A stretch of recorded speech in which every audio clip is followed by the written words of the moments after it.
لوگ خبریں سن رہے ہوں، دماغ اگر صحیح سلامت رکھنا ہے، پرسکون رہنا ہے، تو خبریں دیکھنا بند کر دیجیے. دونوں طرف کی صورتحال، خدا کے واسطے خبریں دیکھنا بند کر دیجیے. وہ ہمارے یہاں کے چینل ہوں چاہے ادھر کے چینل ہوں، 99% سے زیادہ جھوٹ پروسا جا رہا ہے، فیک نیوز اس میں چلائی جا رہی ہے. آتے آتے کچھ چیزیں میں دیکھ کر کے آیا، ہنسی بھی آ رہی تھی، غصہ بھی آ رہا تھا کہ یہ کس کو بیوقوف بنا رہے ہیں، یہ کون جاہل جو ہے اینکر جو چینلوں پر بیٹھ بیٹھ کر کے یہ ساری چیزیں اس طریقے سے کر رہے ہیں. ادھر کے لوگ بکے جا رہے ہیں کہ فلاں فلاں شہر فتح ہو گیا، ادھر کے لوگ بکے جا رہے ہیں کہ فلاں فلاں شہر فتح ہو گیا. یہ سب کیا کیے جا رہے ہیں؟ الامین وعلى آلہ واصحابہ اجمعین. اما بعد فاعوذ باللہ من الشیطان الرجیم. بسم اللہ الرحمن الرحیم. كلما أوقدوا نارا للحرب أطفأها الله ويسعون في الأرض فسادا والله لا يحب المفسدين.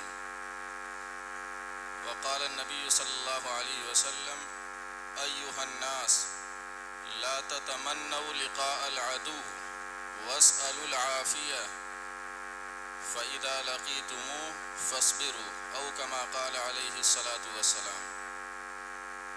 محترم حاضرین،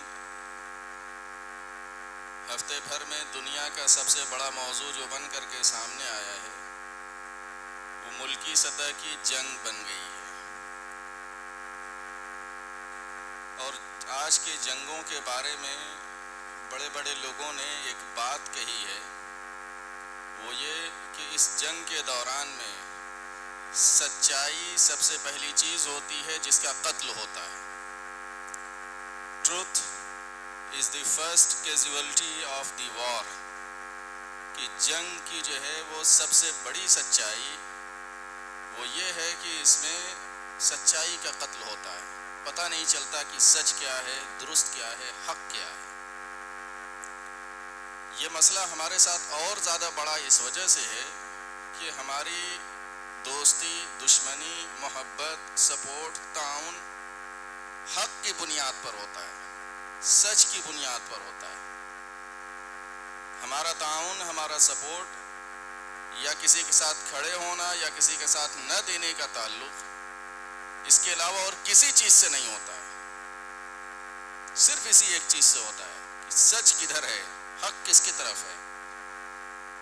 اگر جھوٹا میرا بھائی ہے، ظلم میرا بھائی کر رہا ہے، اور اگر میرے اندر ایمان کی ذرہ برابر بھی رمق موجود ہے تو میں اپنے اس بھائی کا ساتھ کبھی نہیں دے سکتا. اور اگر سچ سامنے والے کے ساتھ ہے، چاہے وہ میرا جانی دشمن ہے، کتنا ہی بڑا دشمن کیوں نہ ہو، بہرحال مجھے اس کا ساتھ دینا پڑے گا. مجبوراً ہی صحیح، لیکن مجھے ساتھ دینا پڑے گا. اور اس ساتھ دینے کو عدل کہا گیا ہے. کئی جگہوں پر قرآن مجید میں کہا گیا ہے کہ یا ایھا الذین آمنوا کونوا قوامین بالقسط شہداء للہ، کہ اے ایمان والو عدل کے پیمبر بنو، سچ کے پیمبر بنو. اس کے بعد آگے کہا ولا یجرمنکم شنآن قوم علی الا تعدلوا، کسی قوم کی دشمنی تمہیں یہاں تک نہ لے کے چلی جائے کہ تم عدل کا دامن ہاتھ سے چھوڑ دو. اعدلوا، ہمیشہ عدل سے کام لینا، ہمیشہ سچ کے ساتھ دینا. اب صورتحال یہ بنتی ہے آج کے اس کہہ لیا جائے خاص طور سے 21ویں صدی کی جو جنگ چل رہی ہے ادھر پچھلے 21-22 سالوں میں، اس جنگ کو ایک اصطلاح چلتی ہے جنگوں کے حوالے سے، فرسٹ جنریشن وار، سیکنڈ جنریشن وار، تھرڈ جنریشن وار، فورتھ جنریشن وار، ففتھ جنریشن وار. اب یہ تفصیل میں کیا بتاؤں یہاں پر کہ ان جنگوں میں فرق کیا ہوتا ہے اور اس میں کیا کیا چیزیں ہوتی ہیں. بس اتنا سا بتا دیتا ہوں کہ یہ جو ابھی جس کو ففتھ جنریشن وار کہا جاتا ہے، اس میں سب سے بڑا محاذ بنتا ہے میڈیا. میڈیا کے ذریعے سے غلط کو سچا اور سچے کو غلط کیا جاتا ہے. جو چیز نہیں ہوتی ہے وہ چیز بتائی جاتی ہے. ہم لاکھ غلطیاں کر رہے ہوں اس سے کوئی مطلب نہیں ہے، سامنے والا لاکھ سچائی پر ہو اس سے کوئی مطلب نہیں ہے. جھوٹ پھیلانا، غلط پھیلانا، پروپیگنڈا کرنا، یہ سمجھ لیجئے یہ ففتھ جنریشن کی سب سے بڑی علامت ہے جو پچھلی جنگوں سے فرق کرتی ہے. لوگوں کا دماغ خراب کر دیا جاتا ہے. اور ان سب میں سب سے بڑا جو فائدہ ہوتا ہے وہ چاہے عالمی سطح کے لوگ ہوں، ملکی سطح کے چند ہزار تعداد میں ہوتے ہیں جو ان تمام حالات میں فائدہ اٹھاتے ہیں۔ ان تمام حالات میں ان کا بزنس بھی بڑھتا ہے، ان کی پراپرٹیز بھی بڑھتی ہیں۔ آپ دیکھیے گا جنگ جب ختم ہوگی، مہینے 2 مہینے یا سال بھر کے اندر میں دونوں ملکوں کے لوگ دنیا بھر کے بڑے بڑے ممالک سے اسلحے کی ڈیل کریں گے، خوب ڈیل کریں گے، خوب ہتھیار خریدے جائیں گے، اور اس ہتھیار کے خریدنے میں دونوں جگہوں پر بیچ میں جو کھانے کا معاملہ ہے اتنے بڑے بڑے کرپشن ہوں گے کہ وہ ہو سکتا ہے کہ خبروں ہی میں رہ کر کے معاملہ ختم ہو جائے۔ دیکھنا ہونا 75 سال کی تاریخ میں درجنوں اسکینڈلز نظر آئیں گے، فلاں جو ہے ہیلی کاپٹر گھوٹالا، فلاں طیارہ گھوٹالا، فلاں گھوٹالا، اتنے گھوٹالے ہوتے ہیں، اس میں کوئی اس کی حد نہیں ہوتی ہے۔ نقصان سہتا کون ہے اس گھوٹالے کا، یا اس پیسے کا نقصان کون جھیلتا ہے؟ ہم جیسے غریب لوگ جو ٹیکس پیئر ہوتے ہیں، جن سے ٹیکس لیا جاتا ہے، اور یہ جتنے اوپر ہوتے ہیں، پولیٹیشینز ہوتے ہیں، سیاستداں ہوتے ہیں، بزنس مین، بڑے بڑے کاروباری ہوتے ہیں، ان میں سے اکثریت کو ٹیکس فری ہونے کا سہارا ملتا ہے، چھوٹ ملتی ہے ان کو کچھ دینا ہونا نہیں ہوتا ہے۔ ہم لوگ پستے ہیں، عام عوام پستی ہے۔ تو یہ اس 21ویں صدی کی جنگ کی حقیقت ہے جس کو نگاہوں کے سامنے رکھیے۔ میں نے آپ کے سامنے قرآن کی ایک آیت پڑھی جس میں مشرکین اور یہود کے بارے میں یہ بات خاص طور پر بتائی گئی ہے کہ یہ بار بار جنگ بھڑکانے کی کوشش کریں گے۔ یہ وقت نہیں ہے کہ میں بتاؤں اس کو کہ کیسے یہ جنگیں بھڑکانے کی کوشش ہوتی ہے، عالمی سطح پر یہ کیسے بھڑکائی جاتی ہیں۔ ایک مثال بس دے دیتا ہوں آپ کو، ایک مثال صرف۔ 1945 میں جو انسانی تاریخ میں ایٹم بم کا حملہ ہوا ہے، 1945 پہ ہوا جاپان پر۔ اس میں جن لوگوں نے کچھ ہسٹری پڑھی ہوگی ان کو معلوم ہوگا کہ جاپان اور جرمنی ایک طرف تھے، اور اس پوری کی پوری جنگ میں روس اور برطانیہ ایک طرف تھے، امریکہ نیوٹرل تھا۔ 1945 تک اس پوری جنگ میں امریکہ بالکل نیوٹرل تھا، کوئی اس کا نہ ادھر تھا نہ ادھر تھا، بس دیکھ رہا تھا، تماشا دیکھ رہا تھا۔ اس دوران میں افواہ اڑائی گئی، ایک افواہ اڑائی گئی، اور افواہ کیا اڑائی گئی کہ امریکہ جاپان پر حملہ کرنے کا ارادہ کر رہا ہے، جبکہ حقیقت میں ایسا کچھ تھا ہی نہیں۔ تو جاپان سے سب سے قریب سمندر میں ایک جزیرہ تھا، وہاں پر امریکہ کا ایک بہت بڑا فوجی بیس تھا جس کو پرل ہاربر بولا جاتا ہے۔ آپ لوگ یوٹیوب پر جائیے گا نا، کبھی کبھی یہ سب چیزیں سن لیا کریے، دیکھ لیا کریے۔ پرل ہاربر نام کا ایک جزیرہ تھا، اور وہاں پر امریکہ کے 5000 سے زیادہ فوجی اور نیوی کا پورا فلیٹ تھا۔ چنانچہ جب جاپان کو یہ خبر ملی یا یہ افواہ جو ہے اس تک پہنچی، تو کہا کہ قبل اس کے کہ امریکہ ایکشن میں آئے، کیوں نہ چڑھ کر کے ہم ختم ہی کر دیں۔ اس طرح سے امریکہ پیچھے رہے گا، ڈر کے مارے آگے نہیں آئے گا۔ اور اس کے بعد فیصلہ ہو گیا، جاپانیوں نے پرل ہاربر پر اٹیک کیا، 4-5 ہزار کے قریب فوجی مارے گئے، جہاز جو ہے انگنت جتنے تھے آس پاس سب تباہ ہوئے، اور نتیجے میں پھر اس کے بعد امریکہ اتحادیوں کے صف میں کھڑا ہوا، اور چند مہینوں کے بعد جاپان تباہ ہو گیا۔ بنیاد کیا بنی؟ ایک جھوٹی خبر۔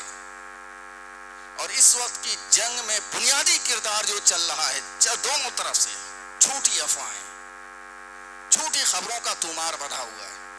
تو یہاں کے جو لوگ ہیں، میں چند گزارش اس حوالے سے کر کے اپنی بات ختم کر دوں گا، اس وجہ سے کہ جب سچائی سامنے نہ ہو تو آدمی خاموشی سے بس دیکھے، یہی کر سکتا ہے۔ اور اس دوران میں ہم کر کے آ سکتے ہیں، سب سے اہم چیز جو رسول اللہ صلی اللہ علیہ وسلم نے فرمائی کہ یہ دعا کرتے رہو لوگوں کہ دشمن سے مٹ بھیڑ کا معاملہ نہ ہو، لڑائی کی نوبت نہ آئے، آخری حد تک اس سے بچنا چاہیے۔ جس لیول پر بھی لڑائی کا معاملہ ہو سکتا ہے، جس لیول پر لے لیجئے، اس لیول تک اس سے بچنا چاہیے۔ کیوں کہ یہ ایک ایسی چیز، ایک ایسا ایندھن ہوتا ہے، یہ ایسی آگ ہوتی ہے جس میں بچتا کوئی نہیں ہے، کوئی نہیں بچتا ہے۔ 100 سال پہلے کی جنگوں کا معاملہ یہ ہوتا تھا کہ 1,00,000-2 لاکھ ایک فوج گئی، فلاں میدان میں جنگ کا فیصلہ ہوا ہے، ادھر سے 10-20 ہزار 25-50 ہزار 1 آدھ لاکھ فوج آئی، مقابلہ ہوا، اسی میدان میں فیصلہ ہو گیا۔ مرتا کون تھا اس میں؟ سپاہی مرتا تھا، دونوں طرف کے فوجی مرتے تھے، اور جو ہارتا تھا اس کی آبادیوں پر قبضہ ہوتا تھا، ہفتہ 2 ہفتہ لوٹ پاٹ چلتی تھی، اس کے بعد معاملہ شانت ہو جاتا تھا، نارمل ہو جاتا تھا۔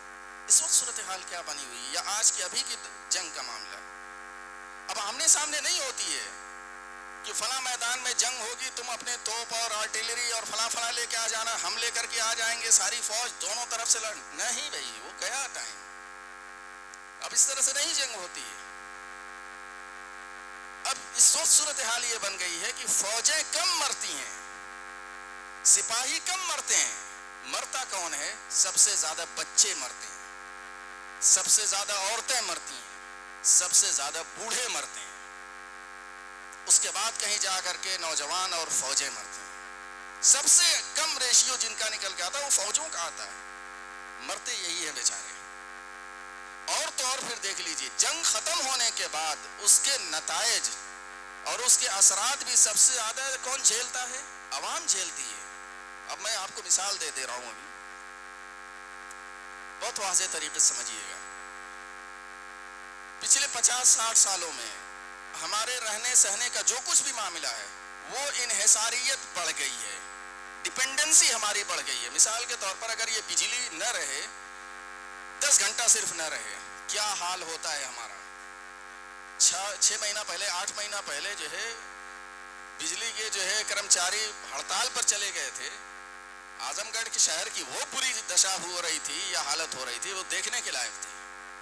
سب کچھ تو اسی پہ ٹکا ہوا ہے، نہ ہینڈ پمپ ہے، نہ کنواں ہے کہ ضرورت پڑ جائے تو پانی نکال لیں اس سے، کچھ تو نہیں ہے، سب کچھ اسی سے چل رہا ہے۔ 2 چیز اگر زندگی سے ہٹا دی جائے، بجلی ہٹا دی جائے، پیٹرول ہٹا دیا جائے، پیٹرول جیسی جو بھی چیزیں ہیں، انسان کی 90% اس وقت کی زندگی ٹھپ ہو جائے گی، بند ہو جائے گی۔ اور یہ دونوں ملک اس معاملے میں دوسروں پر ڈیپینڈ کر رہے ہیں، اور جنگوں میں دشمن ایک دوسرے کو دشمن کہیں یا جو بھی کہہ لے، بھائی انسانیت کے دشمن ہوتے ہیں جو لڑتے ہیں، بہت صاف بات، جہاں کے بھی ہوں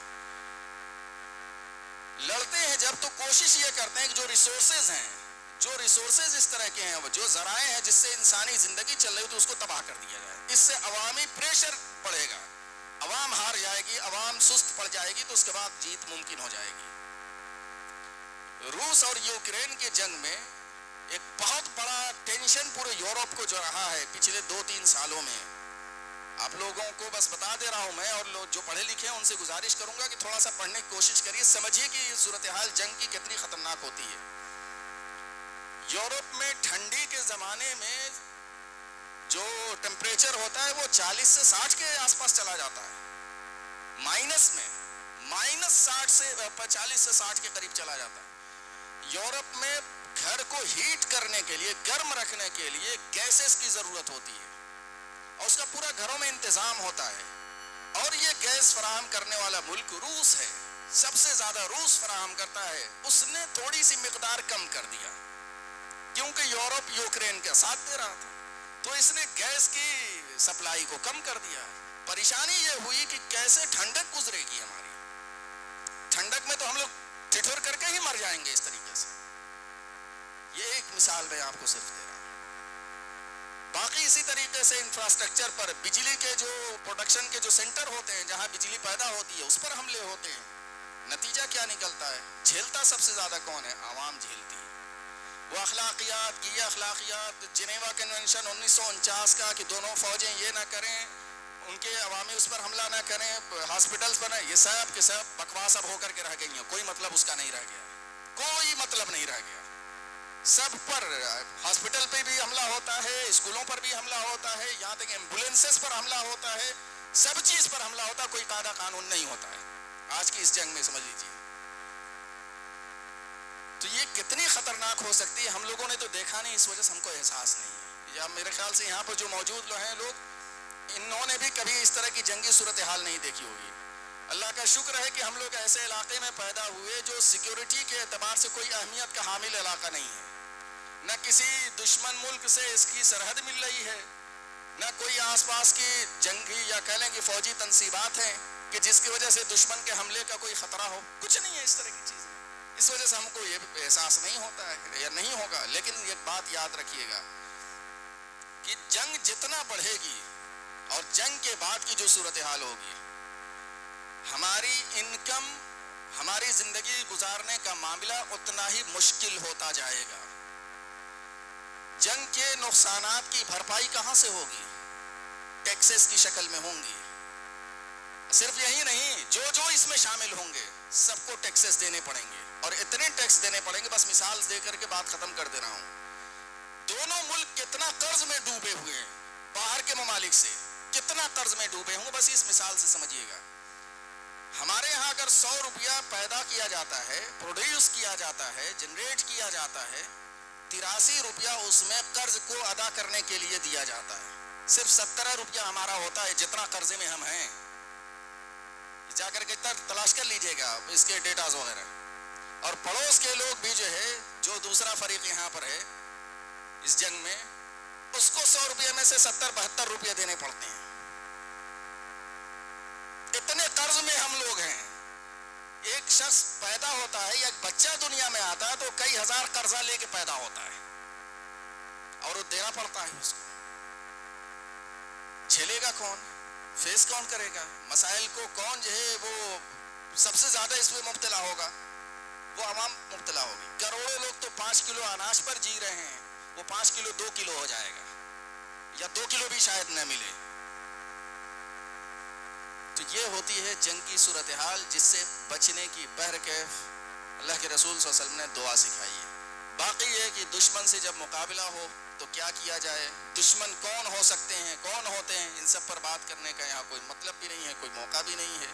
کبھی پھر بات ہو جائے گی.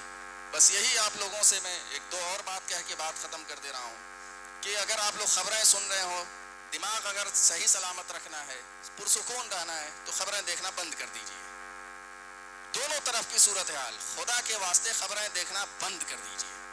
وہ ہمارے یہاں کے چینل ہوں چاہے ادھر کے چینل ہوں، 99% سے زیادہ جھوٹ پروسا جا رہا ہے، فیک نیوز اس میں چلائی جا رہی ہے. آتے آتے کچھ چیزیں میں دیکھ کر کے آیا، ہنسی بھی آ رہی تھی، غصہ بھی آ رہا تھا کہ یہ کس کو بیوقوف بنا رہے ہیں. یہ کون جاہل جو ہے اینکر جو چینلوں پر بیٹھ بیٹھ کر کے یہ ساری چیزیں اس طریقے سے کر رہے ہیں.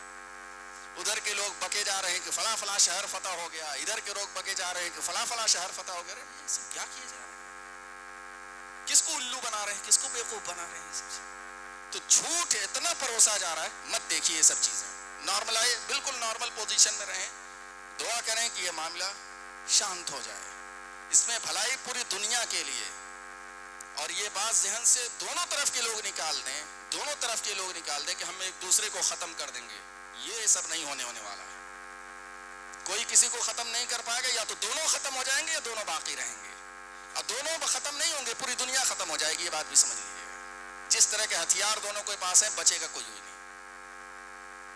تو اس معاملے میں بالکل نارمل رہنے کی کوشش کریں. اور اس کا نتیجہ جو آگے آنے والا ہے، جو آنے والا ہے، اگر یہ بڑھ گئی جنگ، جس کا امکان بہت زیادہ بتایا جا رہا ہے، بڑھ گئی تو کوئی بھی اس دیش کا فرد، حتیٰ کہ اس گاؤں میں رہنے والا فرد، وہ اس کے اثرات سے بچ نہیں پائے گا. اس لیے دعا کریے کہ یہ معاملہ شانت ہو، ٹھنڈا ہو، اور انسان سکون سے، اطمینان سے رہیں. اور اس کے بعد پھر کوشش اس بات کی رہے کہ اللہ تعالیٰ ہمیں سمجھ دے، عقل دے کہ ہم لوگ آگے بڑھ کر کے ان لوگوں کے خلاف جنگ لڑ سکے جو انسانیت کے دشمن، چاہے وہ کہیں کے بھی ہوں، جو سچ کے دشمن ہیں، حق کے دشمن ہیں، ان کے خلاف کھڑے ہو سکے. ان کے خلاف لڑنے کے لیے جو طریقے ہیں وہ طریقے سوچنے کی کوشش کریں. ان ہتھیاروں کی جنگ میں کوئی کسی پر فتح ہوتا نہیں پائے گا. 20 مہینہ ہونے جا رہا ہے، 20 لاکھ کی آبادی، 22 لاکھ کی آبادی غزہ کی. اسرائیل پوری دنیا کی طاقت کا سپورٹ لے کر کے فتح نہیں کر پا رہا ہے. یہ دونوں ایک دوسرے پر فتح کر لیں گے. یہ سب ناممکنات میں سے ہے. صرف تباہی ہوگی، صرف بربادی ہوگی، اس کے علاوہ اور کچھ نہیں ہوگا. اس لیے دعا کریے کہ اللہ تعالیٰ اس کو ٹھنڈا کرے. اور اس کا وعدہ بھی ہے کہ کلما اوقدوا نارا للحرب اطفاها اللہ، کہ جب یہ لوگ جنگ بھڑکانے کی کوشش کرتے ہیں تو اللہ تعالیٰ ٹھنڈا کرتا ہے. اللہ ہی سے دعا کریں کہ اللہ تعالیٰ اس جنگ کی حالت کو ٹھنڈا کرے، اور جو بھی انسانوں کے دشمن ہیں ان کو ان کے چہروں سے پردے ہٹائے، اور ان کو انسانیت کے درمیان سے کھینچ کر کے، نکال کر کے ان کو باہر کرنے کا کوئی نہ کوئی راستہ بنائے.